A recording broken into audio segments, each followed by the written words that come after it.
নমস্কার বন্ধুরা, আমি সুমনা। আজ আমি আমার জীবনের এমন এক গোপন অধ্যায় তোমাদের সাথে শেয়ার করতে চলেছি, যা শুনলে হয়তো তোমরা আমাকে ভুল বুঝতে পারো, আবার হয়তো কেউ কেউ আমার অনুভূতির গভীরতা অনুভব করতে পারবে। এই গল্পটি সম্পূর্ণ আমার ব্যক্তিগত এক নিষিদ্ধ ভালো লাগার গল্প। গল্পটি শুরু করার আগে তোমাদের কাছে একটাই অনুরোধ, আমাদের এই চ্যানেলটি সাবস্ক্রাইব করে পাশের বেল আইকনটি বাজিয়ে দাও, যাতে আমার জীবনের পরবর্তী আপডেটগুলো তোমরা মিস না করো। আর হ্যাঁ, কানে হেডফোন লাগিয়ে নাও, কারণ কিছু কথা একান্তই গোপনে শোনা ভালো।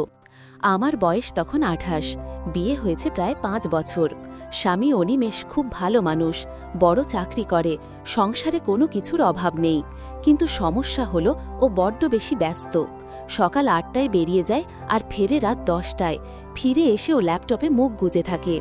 আমাদের মধ্যে সেই বিয়ের শুরুর দিকের উত্তেজনাটা আর অবশিষ্ট ছিল না।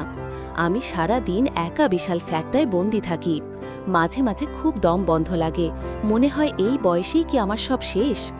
এমনই এক সময় আমাদের বাড়িতে এলো আবির। আবির হলো আমার দূর সম্পর্কের এক পিসির ছেলে। সম্পর্কে আমার দেওরের মতো হয়, কিন্তু বয়সে আমার থেকে প্রায় ৬ বছরের ছোট। সবে গ্র্যাজুয়েশন শেষ করে শহরে এসেছে চাকরির কোচিং নিতে। অনিমেষী বলল, আবির আমাদের গেস্ট রুমে থাকবে, তোমারও একটু কথা বলার সঙ্গী হবে আর ওরও থাকার ব্যবস্থা হয়ে যাবে। প্রথমে একটু সংকোচ লাগলেও আবির আসার পর বাড়িটা যেন প্রাণ ফিরে পেল। আবির ছেলেটা খুব জনমনে, সব সময় হাসি খুশি। প্রথম প্রথম আমাদের সম্পর্কটা ছিল একদম সাধারণ, বৌদি আর দেউরের যেমন হয়। আমি ওকে সকালে ব্রেকফাস্ট বানিয়ে দিতাম, ও কোচিং থেকে ফিরে আমার সাথে গল্প করত। কিন্তু মাস দুয়েক পর থেকে হাওয়ার গতিপথ বদলাতে শুরু করল। আমি খেয়াল করলাম আবির আমার দিকে একটু অন্যভাবে তাকায়। ওর দৃষ্টিতে একটা মুগ্ধতা ছিল, যেটা আমি অনেক দিন অনিমেষের চোখে দেখিনি। আমি যখন স্নান করে ভিজে চুলে বারান্দায় কাপড় মেলতে যেতাম, আমি আর চোখে দেখতাম আবির বসার ঘরে বই পড়ার ভান করে আমার দিকে তাকিয়ে আছে। আমি সালোয়ার কামিজ পরলে ও খুব একটা তাকাতো না, কিন্তু যেদিন আমি শাড়ি পরতাম, বিশেষ করে স্লিভলেস ব্লাউজ আর পাতলা শিফন শাড়ি, সেদিন ওর চোখ যেন আমার শরীর থেকে সরতেই চাইত না। আমি কি রাগ করতাম? সত্যি বলতে না, বরং অবহেলিত এই মনটাতে অদ্ভুত এক ভালো লাগা কাজ করত।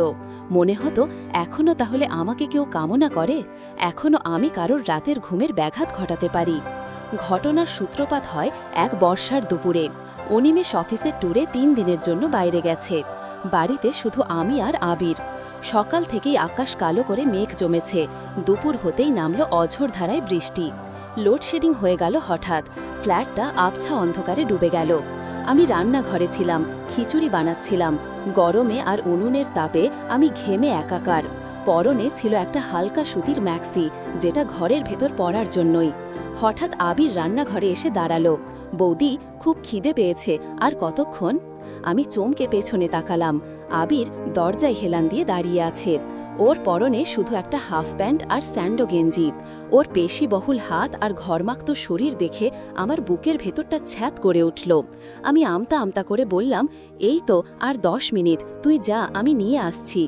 আবির গেল না, ও ধীর পায়ে আমার দিকে এগিয়ে এলো। রান্নাঘরটা ছোট, ও আমার খুব কাছে এসে দাঁড়ালো, এত কাছে যে আমি ওর শরীরের ঘ্রাণ পাচ্ছিলাম। আমার হৃদস্পন্দন বেড়ে গেল। ও ফিসফিস করে বলল, বৌদি, তুমি কি জানো তোমাকে এই ঘেমে যাওয়া অবস্থায় কতটা হট লাগছে? আমি লজ্জায় লাল হয়ে গেলাম, কিন্তু কোনো প্রতিবাদ করতে পারলাম না। শুধু নিচু গলায় বললাম, কি অসভ্য কথা, যা এখান থেকে। আবির হাসল। সেই হাসিতে কোনো দুষ্টুমি ছিল না, ছিল এক তীব্র আকর্ষণ। ও বলল, অনিমেষ দা কি সত্যিই অন্ধ? ঘরে এমন একজন স্ত্রী থাকতে সে কাজের পেছনে দৌড়ায়? কথাটা শুনে আমার চোখে জল চলে আসার উপক্রম হল। ও ঠিক আমার দুর্বল জায়গাতেই আঘাত করেছে। আমি মুখ ঘুরিয়ে নিলাম। আবির তখন সাহস করে আমার কাঁধে হাত রাখল। ওর হাতের স্পর্শে আমার শরীরে যেন বিদ্যুৎ খেলে গেল। অনেক দিন কোনো পুরুষ আমাকে এভাবে স্পর্শ করেনি। ও আমাকে নিজের দিকে ঘোরালো। আমি ওর চোখের দিকে তাকালাম। সেখানে আমি স্পষ্ট কামনার আগুন দেখতে পেলাম। ও আমার কানের কাছে মুখ এনে বলল, বৌদি, আমি জানি তুমিও চাও, আমি দেখেছি। আমি যখন তোমার দিকে তাকাই, তুমিও সেটা উপভোগ করো, অস্বীকার করতে পারবে? আমি কাঁপতে কাঁপতে বললাম, আবির, এটা ঠিক না, আমি তোমার বড় সম্পর্কে। ও আমার মুখে আঙুল দিয়ে থামিয়ে দিল। সম্পর্ক তো সমাজ বানিয়েছে বৌদি, কিন্তু এই যে তোমার বুকের ভেতর ঝড় উঠছে, সেটা কি মিথ্যে? বলতে বলতেই ও আমার কোমরে হাত রাখল। আমি নিজেকে ছাড়িয়ে নেওয়ার চেষ্টা করলাম না, বরং এক অজানা আবিষে আমি নিজের নিয়ন্ত্রণ হারাচ্ছিলাম।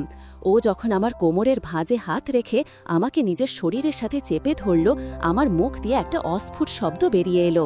ওর বুকের সাথে আমার বুক লেপ্টেছিল, আমার নিঃশ্বাস ভারী হয়ে আসছিল।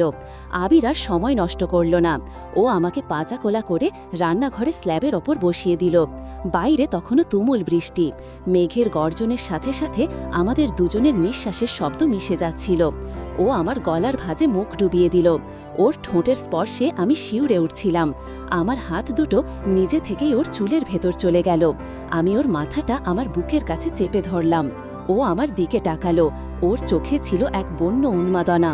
ও বলল, বৌদি, আজ কেউ নেই, শুধু তুমি আর আমি। বৃষ্টিটাও আজ আমাদের জন্য নেমেছে।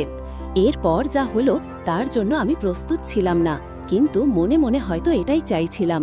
ও আমার ম্যাক্সির বোতামগুলো একটা একটা করে খুলতে শুরু করল। আমার শরীরে তখন আগ্নেয়গিরির লাভা ফুটছে।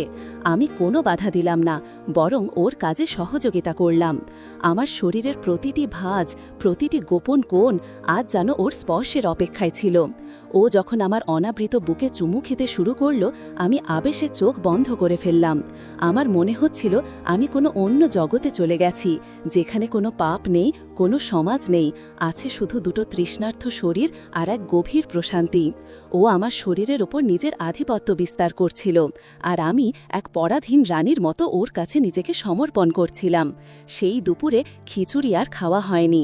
বৃষ্টির শব্দ ছাপিয়ে ঘরের ভেতর শুধু আমাদের ভালোবাসার গোঙানি শোনা যাচ্ছিল। সম্পর্কের নাম কি তা জানার প্রয়োজন মনে করিনি তখন।